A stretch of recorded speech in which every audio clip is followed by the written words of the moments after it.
सुष्मिता सेन की जाती जिंदगी के हवाले से अफवाहें गर्दिश कर रही थीं कि वो अब भी अपने पुराने बॉयफ्रेंड रोमान शवाल के साथ ताल्लुक में हैं। अब अदाकारा खुद इस मामले पर खुलकर सामने आ गई हैं और उन्होंने जिंदगी में किसी के होने या न होने के मुतालिक खामोशी तोड़ दी है। हिंदुस्तान टाइम्स की एक खबर के मुताबिक अदाकारा सुष्मिता सेन ने रिया चक्रवर्ती की पॉडकास्ट में बातचीत करते हुए बताया कि उनकी जिंदगी में इस वक्त कोई मर्द नहीं।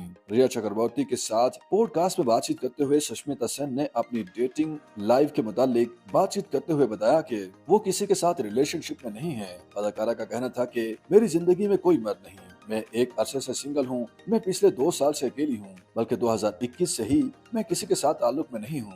सुष्मिता सेन अपनी बात आगे बढ़ाते हुए मजीद कहती हैं कि मेरी जिंदगी में बहुत ही खूबसूरत लोग हैं जो कि मेरे दोस्त हैं और वो सब इस इंतजार में होते हैं कि कब मैं उन्हें कॉल करूं और कहूं देखो तैयार हो जाओ, मैं गाड़ी निकाल रही हूं, गोवा चलते हैं। खबर के मुताबिक जब पॉडकास्ट की मेजबान रिया चक्रवर्ती ने अदाकारा से दोबारा इसी मुतालिक सवाल पूछा कि क्या वो किसी में दिलचस्पी रखती हैं, तो इस सवाल के जवाब में सुष्मिता सेन का कहना था कि मैं इस वक्त किसी में कोई दिलचस्पी नहीं रखती, जाती जिंदगी में ब्रेक लेना चाहती हूँ और ब्रेक लेना भी बहुत अच्छा होता है। मैं तो 5 साल तक एक रिलेशन में रही हूँ और ये एक तवील वक्त होता है। वाज़ेह रहे कि 1994 में मिस यूनिवर्स का टाइटल जीतने वाली 48 साल सुष्मिता सेन 29 साल रोमान शवाल नामी मॉडल के साथ रिलेशनशिप में थी। तहम दिसंबर 2021 में अदाकारा ने रोमान के साथ अलहदगी का ऐलान किया था। दूसरी तरफ सुष्मिता सेन और उनके साथ का बॉयफ्रेंड को कई मौके पर एक साथ देखा गया, जिसके मुतालिक बात करते हुए उनका कहना था कि हमने दोस्ती के तौर पर ही ताल्लुक की शुरुआत की थी और हम अब भी दोस्त ही हैं। YouTube पर गूगली न्यूज देखने के लिए youtube.com की सर्च बार में गूगली न्यूज टीवी टाइप करें। गूगली न्यूज के पेज पर